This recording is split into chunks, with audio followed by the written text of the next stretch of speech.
Hello everyone, hope you're doing well. Why can't you move on? What is the problem that puts you into such suffering and devastation after your breakup?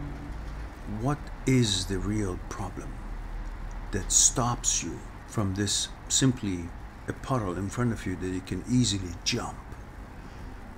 Why is that big elephant cannot move forward when there's only a thin chain, as thin as this that I have on my neck, that is holding the movement of the elephant's hands and feet, the legs? Can't move on even though it's only harnessed by a thin chain. Is it the chain? Is it the fact that the elephant is unable to move forward? Or is it the fact that the problem is the elephant, the way it's thinking? So what is the problem in not being able to move on? Is it the fact that the relationship was so great, she was so wonderful, or he was so wonderful? Or is the problem within yourself? Could you see that the problem could be you, me, the me being the problem, the me? I bought this juice. When I poured it, I didn't like it, but I couldn't believe it's not that good. Why? Because it was me who chose it when I was at the store. Convinced myself, oh, this is a mixture of blueberry and cranberry, and it must be so nutrition, so wonderful, which it is, and it must taste wonderful, that sweetness of blueberry and a little bit of a cranberry, so it doesn't make it be too sweet. But lo and behold, it wasn't as I thought its mixture would be. Maybe the blueberry and the cranberry mixed together would actually be exactly as I thought, wonderful for me, for my taste. But if the ingredient, the proportions, the portions are properly put together and each person puts them differently. So when I tried it at home, it wasn't palatable, too sour for me. But yet I still was trying to convince myself, no, it's good. No, it's good. Oh, it's me who thinks that way. No, it should be good. Why? So the problem here is what I'm thinking, how I'm justifying this juice that apparently is too sour. I can't see it. I can't see the actuality of it because I'm perceiving, when I bought it, I perceived it. Even now that I'm actually tasting it, I'm still perceiving it. No, it must be good because somehow I have an idea somewhere in my head that it should have been good. It could have been good. It would have been good. So it doesn't give me a chance to see it for what it is, and I'm constantly trying to justify it. Now, getting back to the relationship, same thing applies there. You somehow have gone through a relationship that it broke down, but because it was the way you saw it at the beginning was different than the way it is now, and everything seemed to be fine in your standards, and at the beginning of everything, obviously everything is good. So you have that memory of it was so good at the beginning. Now that it actually no longer, maybe it was good at the beginning, but no longer is good, you can't believe it. Why? Because you want things to be the way you had meant it to be. You want to be in control of events of life. You want it to be the way you wanted it to be. To stay the way you want it because you chose it. You chose it. You want to be in control because it is more pleasurable if it is as you thought it was. Why would I now have to admit that I was wrong? Who wants to be considered that he was wrong when he was so adamant at the beginning, when he even talked about this girlfriend, new girlfriend with his friends or mother or brother or sister or whatever, convinced everybody that she's the perfect one. Oh, she's this and that, everything. And then he had some, and you had some good times with her, bonding together, and everything seemed good, as many things at the beginning is good, and you had intimacy and that pleasure. The whole thing was so wonderful, and as things changed, this changed too, but you can't see that it has changed.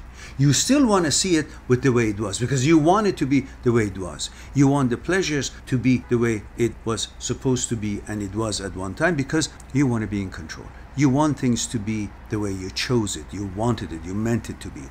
Which means The ego suddenly comes into the picture, says, hey, I desire what I desire, and because it was me who chose it, and I'm so high and mighty, I am the best in the world. Everybody thinks that, no? Don't you think? You're the best of the best. You're the best part of the species of the world. It's natural. So you say, because I am the best, and I chose this girl, and therefore, if I am the best, and this is my choice, then how could this choice, which is chosen by the best, be nothing but the best? So obviously, I'm wrong. It's still the good one. Even though we broke up, even though she's not the way I would have liked it, she doesn't like me, but she's still the one. How could she be the best if she doesn't want you? Isn't it supposed to be we supposed to consider something the best if she also wants us? I mean, the first criteria is that you should, the first criteria for someone that you want to love and be with is that she or he would like you, want to be with you. Now, if she doesn't, then how could you still believe that it is the best? Because to be the best, one criteria is to want you. So if it's not there, then it's a but. You say, because I am so wonderful, I'm the best, what I've chosen must be the best. It cannot be not good. So therefore, you cannot see the reality and actuality of the X, because simply you cannot believe that you should open your eyes and see the X as she or he is now, not as she or he was when you guys met, or 10 days ago, or 10 years ago. Now, if you cannot see what it is, the actuality of something, you cannot believe that it is not suitable for you. So the problem is that because it was so good and you chose it, you want what you have chosen to still be good, even though you know it's not, but you can't believe it because you don't want to believe it. You want it to be the way you chose it to be. And of course, because it was pleasurable, and you fall in love with the actual pleasure, not with her, with the actual pleasure, the desire, the feeling of that pleasure.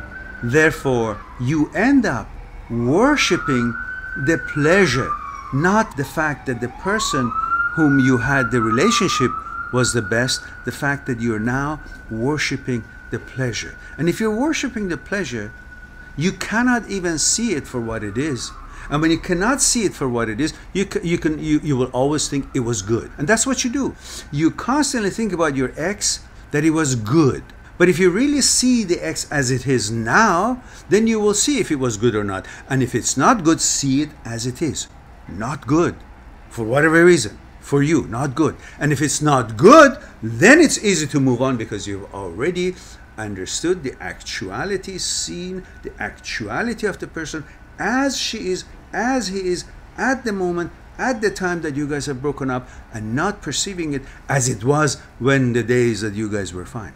So in order for you to be able to move on, you must accept the fact that he or she is no longer suitable, no longer as good as you think or you thought she was. He is no good for you. And if you believe that, then it's easy to move on. The problem is you cannot come to the truth of the fact that no longer that mate, that relationship, that person is suitable for you. Therefore, you cannot constantly think of her or him as good and not like it. How could you not like something that you think is good? When you think, that's how you feel. Therefore, change your thinking, see the actuality of the person, and then it will be easier for you not to dub her or him good and see and dub her as what she is, which perhaps it is not suitable, not good, therefore you can move on.